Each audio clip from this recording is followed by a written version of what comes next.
చెప్పేది. వెళ్ళండి.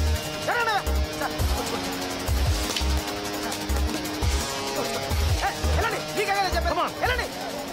స్వామి వస్తున్నాను సార్. తప్పండి. హలో ప్రతిభ వినిపిస్తుందా నీకు? లైవ్ టెలికాస్ట్ అంతా రెడీ అయినా? ప్రేక్షకులకు విజ్ఞప్తి. వరంగల్ పట్టణంలో హోంమంత్రి పప్పు యాదవ్ గారి కారులో కత్తి గుచ్చుకున్న సంఘటన ఇక్కడ సంచలనం సృష్టిస్తోంది. ఆ దృశ్యాలను మనం ఇప్పుడు ప్రత్యక్షంగా వీక్షిద్దాం.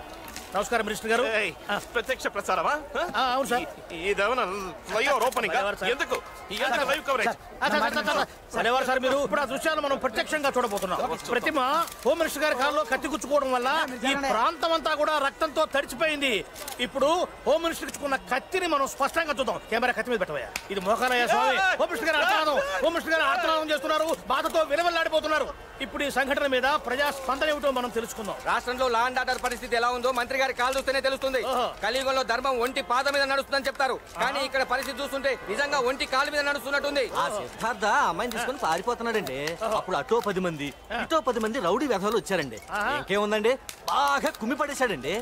మరి ఈయన రౌడీయే కదండి. మంత్రి గారు ఫేస్ క్లోజ్. ఆ అమ్మాయిని తీసుకొని ఈయన పారిపోతున్నాడండి. అప్పుడు ఆయన ఊరుకుంటాడా, ఒక కత్తి అందుకొని కసిక్కిన పాదంలో దిగేశాడండి. కాలు క్లోజ్ పెట్టు.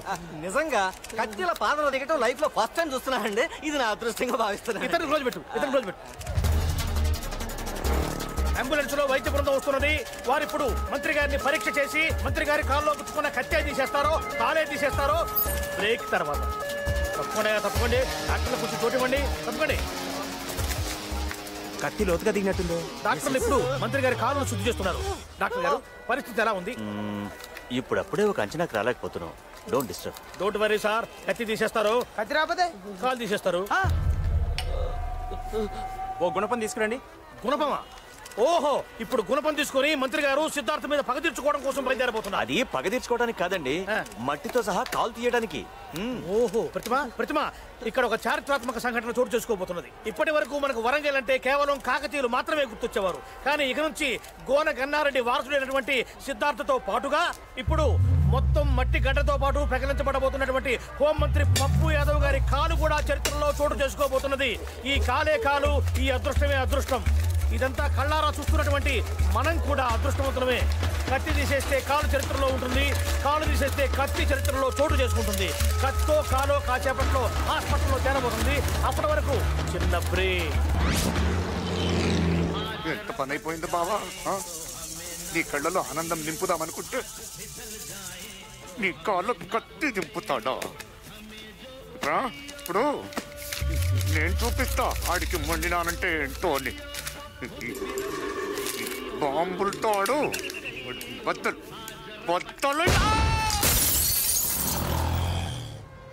మీ ఊరు వెళ్ళడానికి అన్ని ఏర్పాట్లు చేసింది.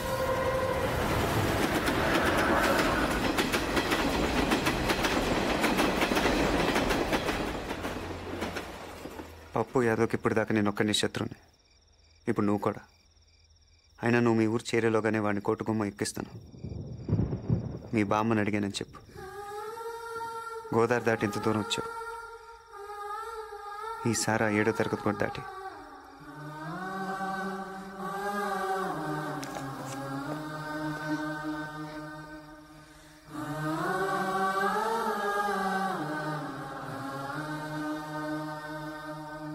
అయితే హాస్పిటల్లో మన మెడికల్ అందరినీ అలర్ట్ చేయండి. మొన్న నీకు ఎక్కడున్నాడో తెలిసింది. పదండి. ఇంకా లాభం లేదు. పదవి పోయినా సరే మన విశ్వరూపాన్ని చూపించాల్సిందే. రేయ్, బామర్ది మొండినాని గాని పిలవంట్రా. పిలవకుండానే వచ్చింది సార్. ఏడి ఎక్కడా? రే బామర్ది, కింద ఫ్లోర్ లోనే ఉన్నాడు, సేమ్ రూమ్ లో. ఆ సిద్ధార్థం చంపనికే తయారు చేసిన బాంబు ఆన్ చేతనే పేలింది. అంతేకాదు, సిద్ధార్థ కేసు చూస్తున్న సిబిఐకి దొరికిపోయిండు. రేపు సిద్ధార్థ కోర్టులో లొంగిపోతుండని పీపీ ఫోన్ చేసిండు. అంటే ఆ మొండినాన్ని సిబిఐకి అప్రూవర్ గా మారి ఉన్నదంతా చెప్పేస్తారా? చచ్చా, వాడు అలా చెయ్యడ్రా. సృహలోకి వచ్చాక చస్తానని భయపడి ఒకవేళ సిబిఐకు నిజం చెప్తే ఇప్పుడు ఆసుపత్రిలో ఉన్న మీరు రేపు చెర్లాపల్లి జైల్లో ఉంటారు. అంతా మన కంట్రోల్లో ఉంది. డాక్టర్లు మెడికల్ మనోళ్లే కదా. మార్చరీ ఎక్కడ? మార్చరీ ఎందుకు? వాడు ఇంకా చావలేదుగా. మార్చరీ ఎక్కడ? అటువైపు ఉంది.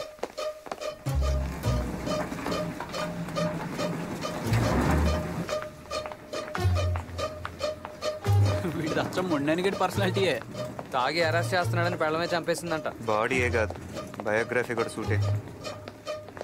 అంత క్లియరాగా రావచ్చా? ఐసీ ఎక్కడ? అటు నుంచి లెఫ్ట్.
నీ బావ కళ్ళలో ఆనందం చూడాలనుకున్నావు, ఆడ నీ కళ్ళల్లో చావు చూడాలనుకుంటున్నాడు.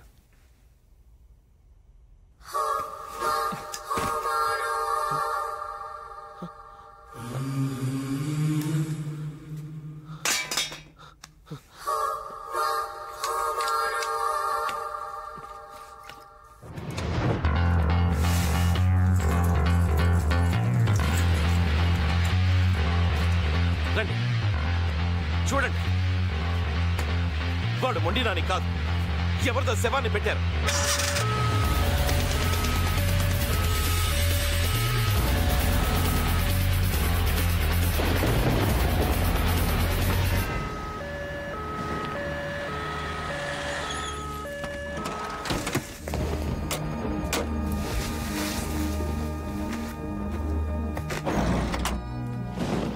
వరలక్ష్మి వెళ్ళిపోయింటుందంటావా?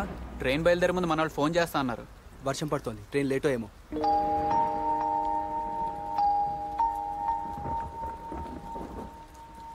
ఈడిలాగే ఉంటాడుగా. మళ్ళీ స్పృహ వచ్చేది రేపు కోర్ట్ టైంకే.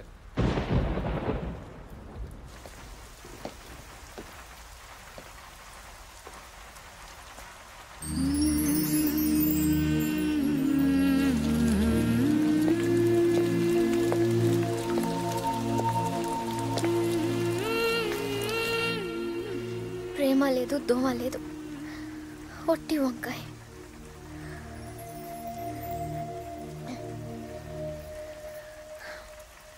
నేనేం బాధతో ఏడవటం లేదు, మోసపోయానని పశ్చాత్తాపడడం లేదు.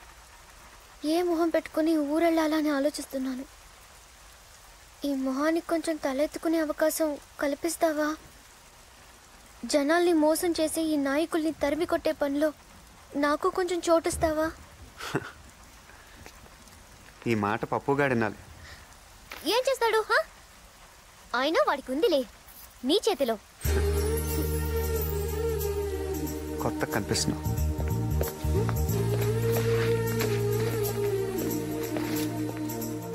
పదా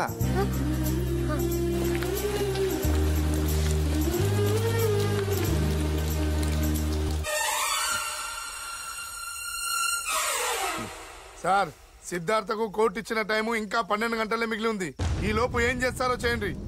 ఇన్నాళ్ళు ఆ సిద్ధార్థ గాడి మూమెంట్స్ మనకి క్లియర్ గా తెలియలేదు, అందుకే వాడు మనతో ఆడుకున్నాడు. ఇప్పుడు వాడి రూట్ క్లియర్ గా ఉంది. రేపు ఉదయం కోర్టుకు వచ్చి తీరుతాడు. హైకోర్టుకు వెళ్లి అన్ని దారులని బ్లాక్ చేసి వాడికి స్పాట్ పెట్టండి. చాదర్ బీచ్, పురాపూల్ బీచ్, మదీనా హోటల్, సిటీ కాలేజ్, ఈ రోడ్లని బ్లాక్ చేయండి.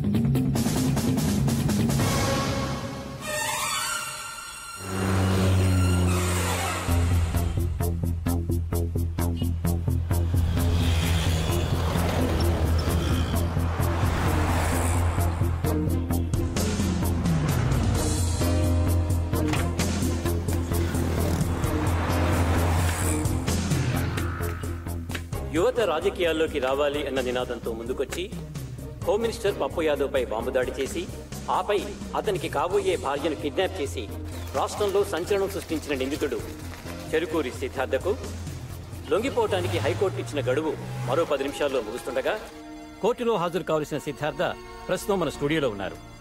ఇందుకు దారితీసిన పరిస్థితులను అతని మాటల్లోనే ఈ ప్రత్యక్ష ప్రసారంలో తెలుసుకుందాం.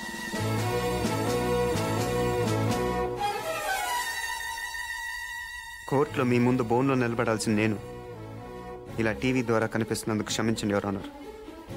నేను కోర్టుకు వచ్చేలోగానే నిజాన్ని చంపేయడానికి పప్పు యాదవ్ తన మనుషుల్ని పురమాయించాడు. ఇలాంటి పరిస్థితుల్లో న్యాయం చచ్చిపోకూడదనే ఉద్దేశంతో విచారణ వీడియో కాన్ఫరెన్స్ ద్వారా జరపమని వేడుకుంటున్నాను. ప్రొసీడ్. 2001 సవరణ దృష్టిలో పెట్టుకుని నాకున్న విశేష అధికారాలతో అనుమతిస్తున్నాను. మీరేం చెప్పదలుచుకున్నారు? శ్రీశ్రీ గారు అన్నట్టు ఈ దేశం ఎముకలు కుళ్ళిన వయసు మళ్ళిన సోమరపోతులది కాదు, మాది. ఈ దేశం స్విస్ బ్యాంకులో డబ్బులు దాచుకోవటానికి దేశాన్ని తాకట్టు పెట్టే రాజకీయ నాయకులది కాదు, మాది. ఈ దేశం పోలీసుల చేతిలో ఉండాల్సిన తుపాకుల్ని ఫ్యాక్షనిస్టుల చేతిలో పెట్టి రౌడీ రాజ్యం చేయిస్తున్న హత్య రాజకీయవాదులది కాదు, మాది. ఈ దేశం తండ్రి చేస్తే కొడుక్కి, భర్త చేస్తే భార్యకి, అన్న చేస్తే తమ్ముడికి సీట్లు ఇచ్చే అవకాశవాద పార్టీలది కాదు, మాది. మా యువతరానిది. అని ఎలాంటి భూమి మాకు అప్పచెప్పాలనుకుంటున్నారు? రెండో ప్రపంచ యుద్ధంలో అణుబాంబులు పడిన తర్వాత పనికి రాకుండా పోయిన హిరోషిమా నాగసాకి లాంటి భూమిన? కురుక్షేత్ర యుద్ధం తర్వాత ధర్మరాజుకు వచ్చిన నెత్తటి భూమిన? వద్దో, మాకొద్దు. మాకు సుజలాం సుఫలాం సస్యశ్యామలంగా కనిపించే భారత భూమి కావాలి. ఆ భూమి మాకు మిగలనిస్తారా? విదేశీయులకు అమ్మేసి మా నేల మీద మమ్మల్ని పాలేరం చేస్తారు. ఒకప్పుడు చేలో వరేస్తే ఇంత ఆదాయం వస్తుందని, పళ్ళ తోటలైతే ఇంత లాభం వస్తుందని అందరూ ఆశపడేవారు. రాజకీయాల్లోకి వస్తే దిమ్మ తిరిగిపోయే ఆదాయం వస్తుంది అనుకుంటున్నారు. ఒకప్పుడు పోలీసులను చూస్తే సామాన్యుడికి భయం, ఇప్పుడు పొలిటికల్ లీడర్స్ని చూస్తే పోలీసులకు భయం. రౌడీలు, గూండాలు చేరి రాజకీయాలను రణరంగంగా మారుస్తున్నారు. సామాన్యులు రాజకీయాల్లో అడుగు పెట్టాలంటే భయపడుతున్నారు. ఇలాంటి పరిస్థితుల్లో ప్రజలకు సేవలు చేయాలనుకునే విద్యార్థులు, మేధావులు, సంఘ సంస్కర్తలు ఏ ధైర్యంతో రాజకీయాల్లో అడుగు పెడతారు? ఈ దేశాన్ని ఎవరు ముందుకు నడిపిస్తారు? తన జీవితం ప్రజాసేవకే అంకితం అంటూ బిడ్డలను కూడా కనకుండా కడదాకా ప్రజాసేవకి అంకితమైన ఒక పుచ్చలపల్లి సుందరయ్య కావాలి. కట్టు బట్టలు తప్ప కార్లు, మేడలు ఆశించిన ఒక వావిలాల గోపాలకృష్ణయ్య కావాలి. ఈ దేశానికి 2 సార్లు ప్రధానమంత్రిగా పనిచేసిన సొంత ఇల్లు కూడా సంపాదించుకుని గుల్జారీలాల్ నందా కావాలి. శ్యామ్ ప్రసాద్ ముఖర్జీ, బిఆర్ అంబేద్కర్, లాల్ బహదూర్ శాస్త్రి, అబుల్ కలాం ఆజాద్, కామరాజ్ నాడార్, ప్రకాశం పంతులు, వీళ్ళు కావాలి. సామాన్యంగా యువతరం దారి తప్పిందంటారు. నిజానికి దారి తప్పింది రాజకీయం.